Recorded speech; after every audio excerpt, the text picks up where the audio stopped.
A terrorist leader was killed today. What President Biden had to say about the course of action coming up. And where and when in Pullman will construction take place in the upcoming months? Next on Murrow News 8. From the Northwest Public Broadcasting Studios on the campus of Washington State University, this is Murrow News 8. Good evening. I'm Catherine Jones. And I'm Alex McCollum. Welcome to Murrow News 8.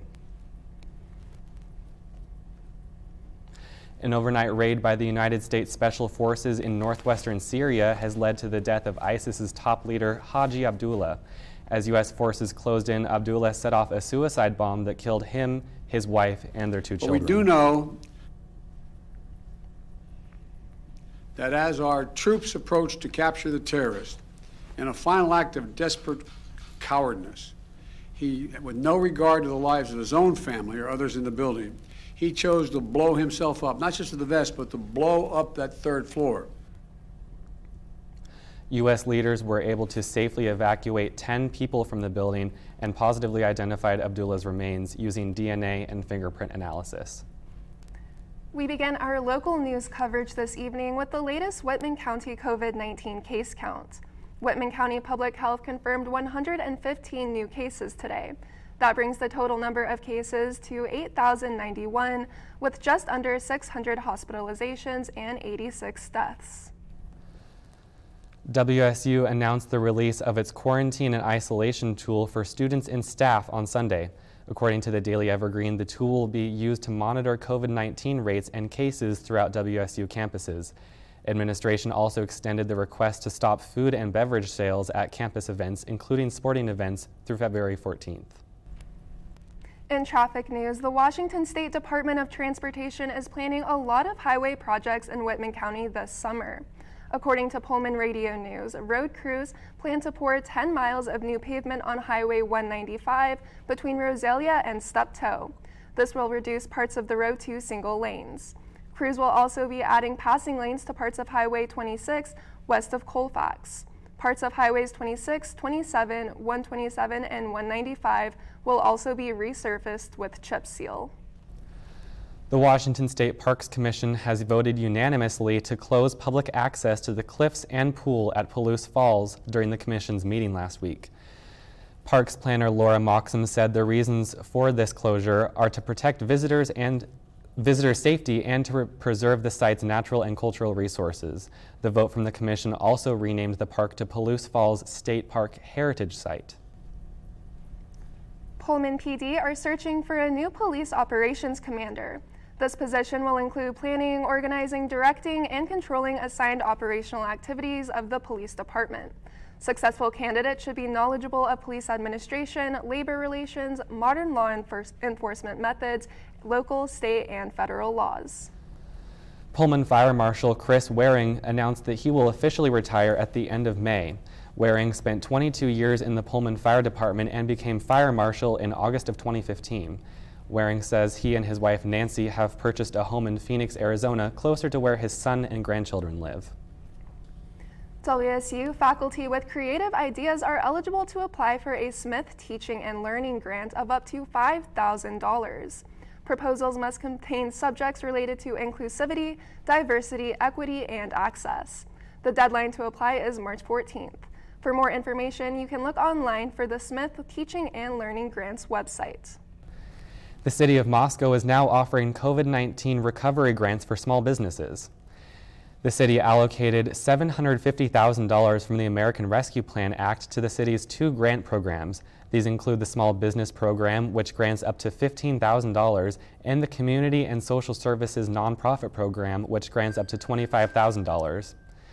The link to apply can be found on the City of Moscow Community Development webpage under Grants Division. A donation at a local food drive could be the difference in paying off various library fines in Whitman County. And the next few days are looking sunnier than what we've been dealing with. Next on Murrow News 8.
If you've racked up fines with the Whitman County Rural Library District, then you may be able to have them forgiven. Patrons can bring non-perishable foods to library locations for the library's Food for Fines drive, which lasts until February 28th. Patrons can bring in food, toiletries, and paper goods. Each item is worth $1, and each patron can have up to $10 forgiven. Community members who don't have fines are also encouraged to donate. The GPSA is advocating for bills that didn't pass this year. We talked to Rayanne Cunningham-Chilton, the president of the GPSA, and she said that mental health is a serious issue among grad students. So a lot of us are teachers, or instructors rather. So there's just an additional kind of emotional burden happening, I think, for graduate students right now. We're all struggling. And so it's certainly important that graduate students are showing up for opportunities to advocate for mental health related legislation. Along with mental health, the GPSA is focusing on childcare, another important topic they say is not addressed enough for grad students. Exposure of this legislation is key to addressing solutions for these problems. Well, Riley, I wasn't a huge fan of the winter advisory warning we got yesterday. Can you give us any good news? You know what, Alex? I think I'll be giving you a bit of good news today. Today, our high and low are gonna be about the same in the low 30s. We had a bit of snow before our broadcast. It's been that way for a couple days now, and we've accumulated a couple inches of snow. Nothing new for this week. Pretty soon tonight, we're gonna see some more snow or flurries. Although my outfit is bright, the sky will not be, because it's going to be a cloudy night in Pullman. And there's a chance of flurries before 10 p.m. tonight, and will stay around 32 degrees. For tomorrow, we can see that it'll be a little bit warmer, but there's still a chance for flurries in the morning. And around the early afternoon, we will see some sprinkles possibly. It'll be mostly cloudy throughout the day. There might be some rain and snow in the evening, and there will be some strong winds, about 14 miles an hour, but gusts will reach up to 24 miles an hour. Across the state, we're seeing that it's a bit warmer over on the west side, which makes me really happy, because this time tomorrow I'll be over in Seattle in that slightly warmer weather. It's cloudy just about all over the state. In Washington today, but over here on the east side, we're experiencing some of that condensation and precipitation that's keeping us in Pullman pretty cold as always. Looking forward to the 5-day forecast, we see a slow but steady increase in temperature. It appears that we're on some sort of uphill climb out of the cold weather, but then again, it is Pullman, so there's no promises about that. That will remain on that uphill trend out of this, but that does mean that that winter advisory weather from yesterday is not a problem heading into the weekend. That's all for weather. Let's head back to the desk. Thanks, Riley. Coming up, good news for the Cougs football team next season thanks to our brand new coach. And WSU tennis is starting this season off strong. Next on Murrow News 8.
Hi, I'm Chris Mitchell with your sports. WSU men's basketball travels to Stanford to take on the Cardinal tonight at 6.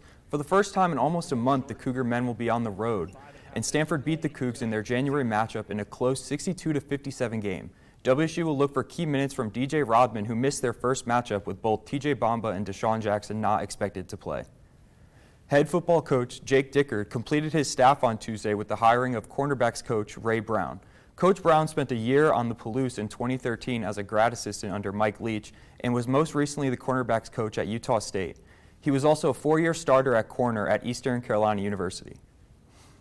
WSU tennis will look to extend their undefeated season this Saturday against number 22 Baylor. This past weekend, the Cougs were a perfect 3-0 as they defeated Montana, Eastern Washington, and Idaho. Freshman duo Maxine Murphy and Hanya Abusad won the clinching doubles point for WSU. Savannah Lee Wynn had a 6-0 weekend, improving her singles all-time record to 70-27. And there's potential movement in the lockout between Major League Baseball and the Players Association.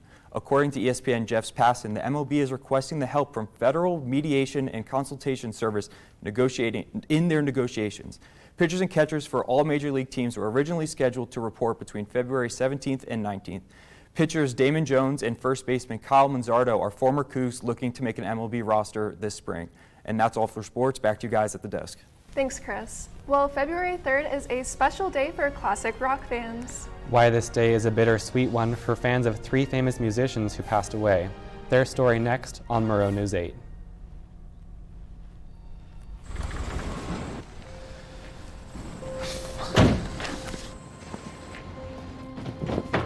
Dad, they took over my bedroom. Come on, come on. Okay, Dad. 1, 2, 3.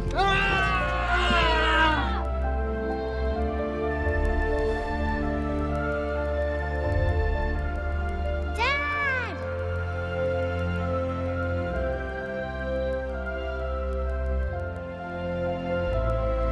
You saved me. Dad? Are you okay?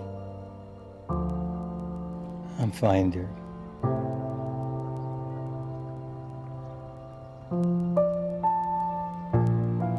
Your hero needs you now, and AARP is here to help. Find the care guides you need at aarp.org/caregiving. Today is the day the music died. February 3rd is the anniversary of the plane crash that killed musicians Buddy Holly, Richie Valens, J.P. Richardson, and pilot Roger Peterson near Clear Lake, Iowa in 1959. This day then became immortalized by Don McLean, who sang about the accident in his song American Pie, coining the term the day the music died. You know, Catherine, I really do like that song, but I have to say I do prefer Madonna's cover, released in 2000. It's a little bit shorter. Well, Alex, after making the entire newsroom listen to the Madonna cover before this show, I can confidently confirm that the original is better. Thanks for watching. If you missed anything in this or any of our previous newscasts, you can always watch us on our YouTube channel. More news can be found at nwpb.org/mn8, and you can follow us on Facebook and Twitter. Have a good night.